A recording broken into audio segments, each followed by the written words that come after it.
napapansin nyo po, nasa nature po kami ngayon.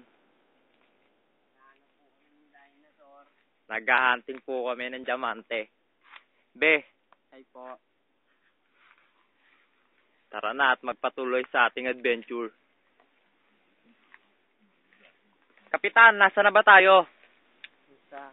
Ito po ang aming kapitan ng nakakulay blue. Kapitan, nasa na ba tayo?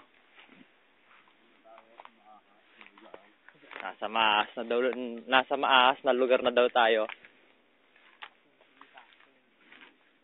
Nakakatakot naman tong lugar na to. Wala bang mga ipugaw dito, boss? Good, Captain. Ito po ang aming crew number 1, si Bebe Chu. Bebe, nasa na ba tayo? Nandito na tayo sa gitna ng kagubatan. Medyo malakas na po ang alon ng Damo. damo. Medyo malakas na ang alon ng damo. Nasa na ba talaga tayo? Baka maligaw tayo nito. Oh, yung lalim noon. Ang lalim na. Pwede ba langoy ng damo na to, kapitan? Pwede. Hindi daw po. Big na po ang lalim.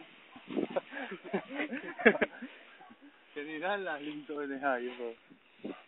Kapitan, ano masasabi niyo sa lugar na ito? Dito. Nawala na yata tayo sa nature. Crew! Ayos naman. Okay ka lang ba dyan? Oo ka na ba? Dito naman. Ano ba talaga ang goal ng Hingal eh.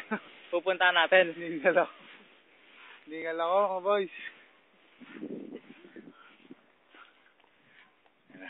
Kapitan, nasa na tayo? Ay, sa ulit paglalakbay. Hingal ako eh, ayos eh. Malapit na ba dito ang Gintong Unggoy? Kapit na. Itong ahas. Gintong Tuklaw ba yata ang mapupuntahan natin?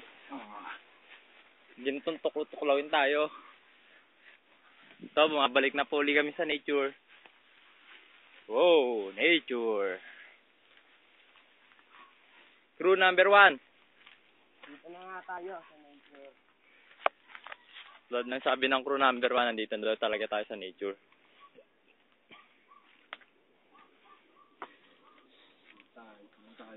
Ano ba yan? Dito. Ano yan, kapitan? Doon Ano yan? nangingisda si Naago. Baka may lambat na doon. Bakit? Manlalambat pala tayo? Hindi, Akala ko ba nature? may naaligtas pa rin naman dyan eh. Boss, akala ko ba nature ang pupuntahan natin? Spring. Crew number 1. May pumapasag doon. Macau.